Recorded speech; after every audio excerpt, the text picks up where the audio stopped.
So, welcome back guys to Undercover Trader Channel.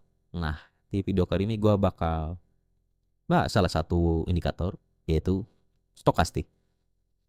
Stokastik itu salah satu indikator paling sering dipakai trader, tapi juga paling sering salah dipahami. Banyak yang langsung buy saat overbought atau sell saat oversold, dan akhirnya malah boncos. So, di video kali ini kita bahas cara benar baca stokastik, kapan waktu terbaik entry, dan apa jebakan paling sering dari indikator ini. Yuk kita mulai. Kita masuk ke pembahasannya.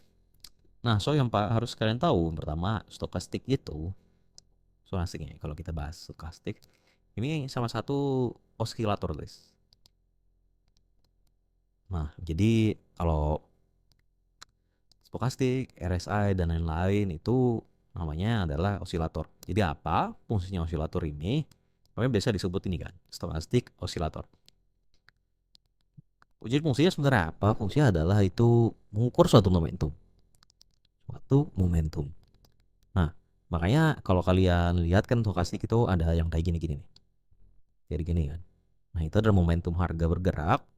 Di situ kalian bisa tentukan di mana harga kemungkinan akan berhenti sejenak ataupun momentum suatu tren sudah berhenti gitu.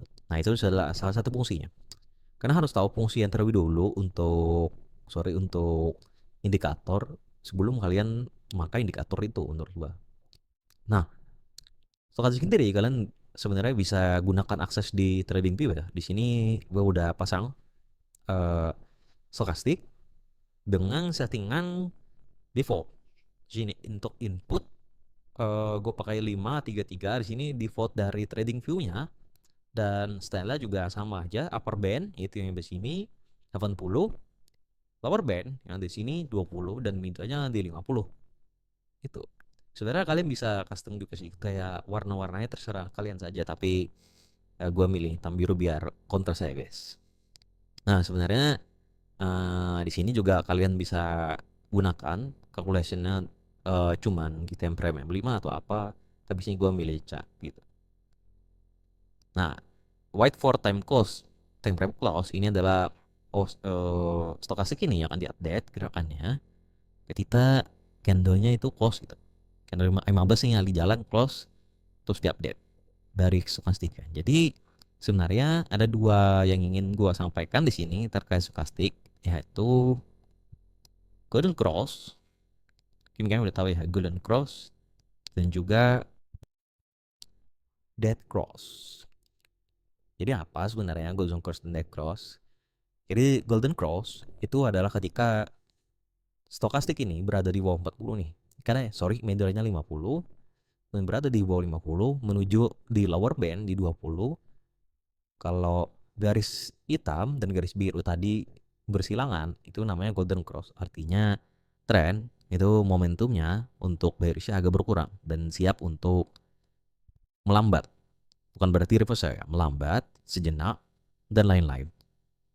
Untuk dead cross ada kebalikannya nih, ketika harga berada di, sorry ini gue bedain ya, harga di atas 80 atau upper band tadi dan menyilang antara garis hitam dan biru ini, maka terjadilah sebuah momentum pressure selling gitu.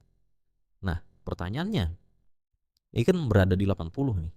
Apakah gua bakal entry ketika ini dead cross untuk sell?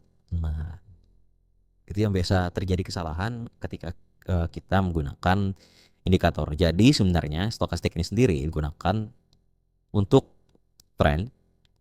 Dua, pullback. Jadi ketika ada harga pullback nantinya, contoh seperti ini nih. Lihat harga ada di area 80, tapi ini dead cross. Dead cross untuk apa? Dia pullback. Nah, ketika pullback itulah yang biasa digunakan untuk momentum kita bisa buy position. Ini langsung gue contohin di chart. Di chart sehingga kita bisa kembali untuk buy position. Buy position sampai mana? Ketika udah di bawah layer, upper layer, sorry, lower band ke arah atas, dan ini udah mendikasikan kita itu oversold gitu. overbought atau trennya terlalu cepat untuk ke arah beli, sehingga ketika ini nanti maka nggak akan langsung dead cross nih, tapi dia satu di sini untuk osilatornya, baru dia dead cross untuk apa? Dead crossnya kita udah tahu identifikasi trennya itu bullish gitu kan, bullish. Jadi ya kita menggunakan dead cross itu untuk potensial dia pullback nantinya. Jadi kalian bayangin ini retrace gitu, retrace, nanti osilatornya ini bakal dead cross, berarti dia menuju area ini lagi. Nah, menuju area support and resistance. Jadi sebenarnya ini harus digunakan juga dengan konsep-konsep lain guys, yang melihat indikator secara buta ya. Gue bilang sih seperti itu. Jadi kita bisa bias ini. Jadi kita nggak lihat indikator secara buta, tapi lebih ke gimana gunainnya, dan ini bisa di blend atau dicampurkan dengan contoh ini saja. Simpelnya seperti itu. Lanjut, kita ambil contoh lagi. Look at this one. Ini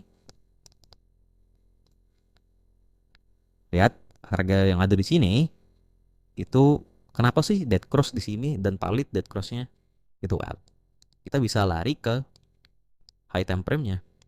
Nah, kalian harus tahu di high time frame-nya gimana. Oke, kita kena resistance area. Jadi kalau di resistance area seperti ini kita ada dead cross, kalian valid untuk sell. Jadi tidak semerta-merta kalian langsung buy. Langsung sell tanpa ada alasan yang cukup jelas menurut gitu. Nah, wait guys. Jadi kalian bisa blendkan antara trend, support dan resisten untuk manfaatkan momentum golden cross atau dead cross atau golden crossnya kayak gitu. Contoh kayak gini lagi. Ini kita ada golden cross di sini, tapi buat apa? Lihat, cuman pullback buat selling pressure. Terus di sini kita nggak nyampe 20 dan terjadi golden cross lagi, lanjut trennya naik kayak gitu. Jadi harus pintar-pintar untuk identifikasi. Menurut gua untuk gunain stokastik seperti itu nggak langsung merta-merta. Misal kayak gini kalian lihat golden cross, tapi ya nyatanya harganya sideways aja gitu. Nah, itulah ketika kalian menggunakan indikator secara buta tapi tidak mengerti konsep dari market itu sendiri. Jadi saran gua tuh, kalian backtest nih indikator kalian. 2, kalian harus blend kan. Jadi ngerti konsep. 3, blending konsep tadi dengan indikator. Jadi sebenarnya indikator adalah pendukung kita, narasi kita aja. Kalau kita bikin narasi bullish, ya kita harus melihat golden cross gitu, istilahnya di stokastik. Seperti itulah contohnya. Oh, misalnya nih contoh nih. Ini kita, gue mau bullish nih, tapi gue belum melihat golden cross. Nah, gue nggak bisa gunain konsep bullish gue sekarang, nggak ada yang dukung. Tapi di sini kita udah lihat golden cross, mungkin ada yang bisa mendukung untuk bullish narration tadi, seperti itu. Branding konsep dan indikator kalian harus gunakan. 1, identifikasi tren. 2, support and resistance. 3, itu sebenarnya terkait kalian bisa gunain chart pattern juga sebenarnya di sini, tapi gue jarang sih sebenarnya. Tapi cukup ini aja, branding dengan tren dan juga support and resistance, dan ngerti konsepnya. So dari gue undercover trader cukup segitu aja. So jika ini membantu kalian yang sering bingung untuk baca stokastik dan masih ingin belajar lebih, gue harap kalian bisa manfaatkan video ini dengan baik. Jangan lupa like, comment, and subscribe. And see you guys. Thank you.